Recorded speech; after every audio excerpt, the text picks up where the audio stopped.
Topping today's news, the PLP names its final 13 candidates, with the F&M set to name more candidates later this week. Prime Minister Philip Davis disappointed with nurses taking industrial action and a man shot and killed on Grand Bahama over the weekend.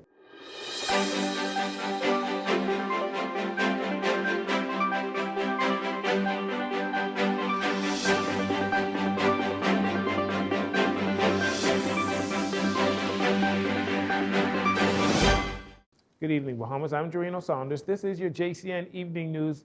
It is a pleasure to have you join us. They were the last out of the gates, with the Coalition of Independents and the Free National Movement ratifying candidates early, but the Progressive Liberal Party is the first to name all 41 of their candidates for the 2026 elections, with the final 13 candidates ratified on Sunday at the party's headquarters. They include Philip Brave Davis for Rumpke, Cat Island, and San Salvador. He is the Prime Minister. Deputy Prime Minister Chester Cooper for the Exumas and Ragged Island. Gladys Hannah Martin, Engliston. Keno Wong, St. Anne's, beating out Chris Saunders there. Obi Roberts for Southern Shores, beating out Clint Watson. Dr. Monique Pratt, East Grand Bahama. Robin Lyons in Killarney. Edward Wan, Marco City. Randy Roll, Bimini and the Berry Islands. Paco Deal, Central Grand Bahama. Ginger Moxie, Pine Ridge, Grand Bahama. Renika Knowles, Long Island. Kingsley Smith Jr., West Grand Bahama. Fresh off his second award at the JCN Person of the Year for 2025, Mr. Cooper said, with all of the candidates now named, it's full steam ahead in preparations for the elections as the PLP seeks a second consecutive term. We are ready to go. That completes our list. That finalizes our 41. It includes Cat Island, Rumpke, San Salvador, Exuma and Ragged Island, and of course we have a good cast of newcomers, as I've mentioned, and we have a full cast in Grand Bahama as well. So I am delighted that we've now completed our full slate and we are ready for the road. Attorney Robin Lyons, who did not seek any particular constituency, was ratified as the PLP standard bearer for Killarney and will face incumbent Dr. Hubert Minnis, F&M candidate Michaela Barnett Ellis, and COI Deputy Leader Dr. Veronica McIver. Ms. Robin Lyons, though, is confident of victory. It's an F&M stronghold, and when you go into a strong area, you send a strong woman. Yes. Listen, 4-way, 5-way, when we count the votes, Lyons is going to be in the winning column. Yeah.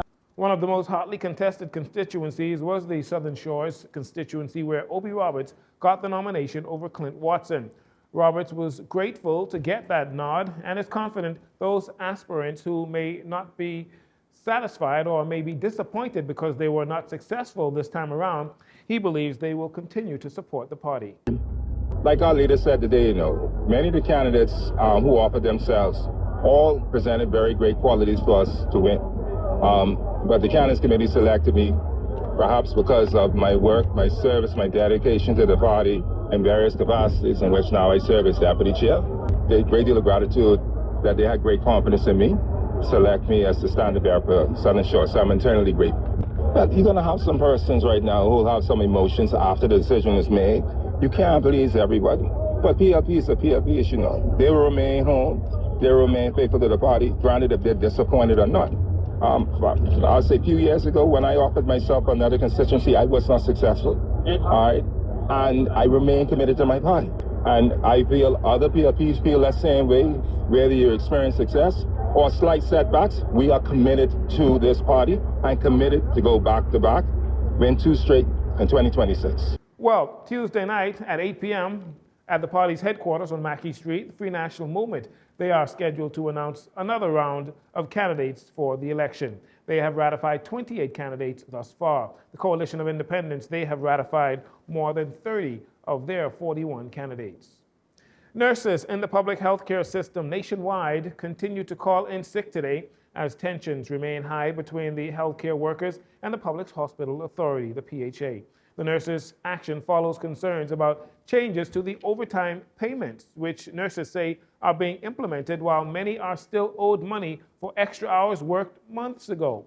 Prime Minister Philip Davis, though, has voiced frustration over the nurses' sick out. He says his administration has consistently demonstrated its support for nurses. When I think that what this government, this administration, and me in particular, recognizing the value of nurses, recognizing the sacrifices they make, and also recognizing the fact that we are under siege by other jurisdictions to lure them away from their home jurisdictions. We have been doing our best to ensure they're properly compensated.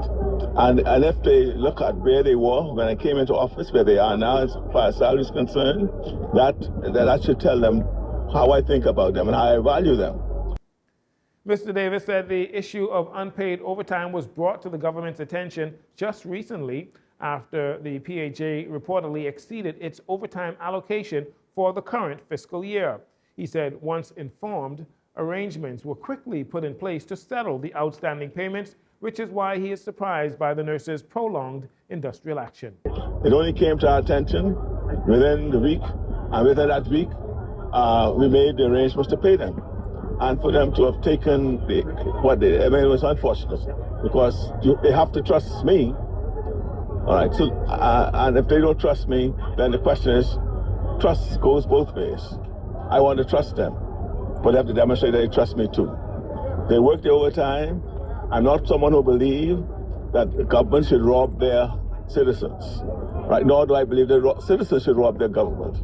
They said they will be paid, and the funds were made available for them to be paid, and yet still they took action. I'm disappointed by that.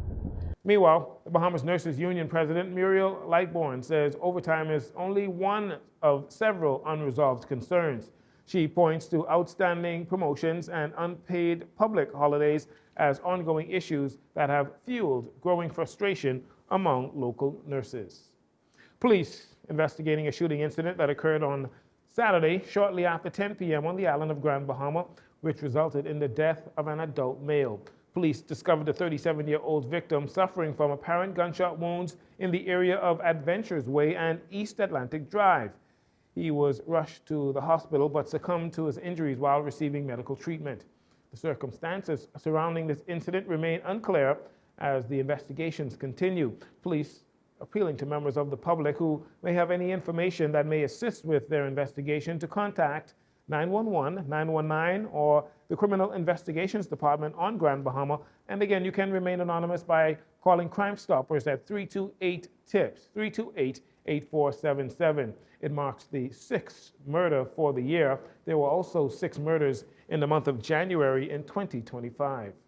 And finally, in this segment, Jones Communications presented its 2025 Person of the Year awards to Deputy Prime Minister and the Minister of Tourism, Investments and Aviation, Chester Cooper, on Friday evening. Again, Mr. Cooper was being recognized for the tremendous work he and his team is doing to attract record number of tourist arrivals, the Family Island Airport Renaissance Project, and attracting billions of dollars in investments throughout the country. The ceremony was held right here at JCN's Studios, number 83 University Drive.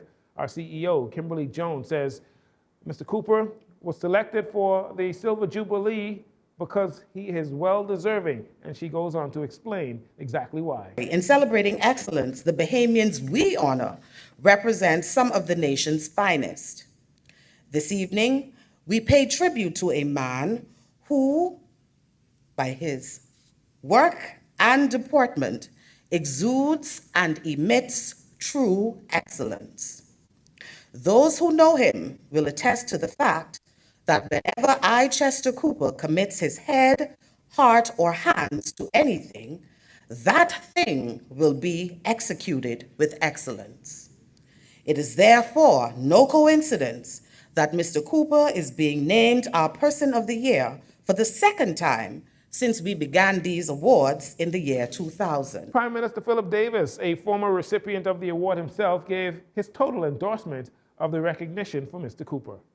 I want to congratulate Jones Communications Network for naming the Honorable I, Chester Cooper, as a Person of the Year for 2025. You are recognizing the public record, yes, but you're also recognizing a man's character. And I want to speak to his character. People see the Deputy Prime Minister, they see the Minister, they see the meetings and the ceremonies and the announcements. What they do not always see is the heart behind the work. They not see the phone calls he makes when he hears somebody is struggling. They do not see how he carries the weight of decisions that affect people's livelihoods. They do not see how often he pushes, how often he worries, how often he asks, are we doing right by the people? Chester is intense. He's driven. He is demanding. Sometimes that can be misunderstood. But I have served alongside him, close enough to know the truth. His intensity comes from love. He loves this country. He loves Exuma.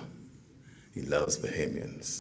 Mr. Cooper, who also received this award in 2011, was grateful for the recognition and hinted at receiving yet another award when the company celebrates its 50th occasion of the awards, because he would have achieved even more great things by then, according to Mr. Cooper.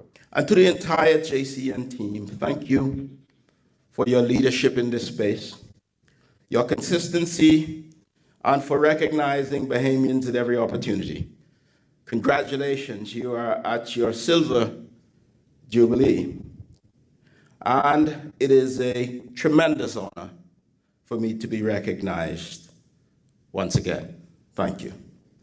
When you stand at a podium like this, you realize quickly that no recognition ever belongs to one person. It belongs to the people who prayed for you, who pushed you, who corrected you, who opened doors for you, and sometimes simply refused to let you quit. It belongs to the people who saw something in you before you fully saw it in yourself. Mr. Cooper follows in the footsteps of JCN's 2024 Person of the Year, Commissioner of Police Shanta Knowles, who was also present at Friday's ceremony, along with a number of other past awardees. You're listening to JCN TV News. We'll take a break here. We'll be right back following these commercials.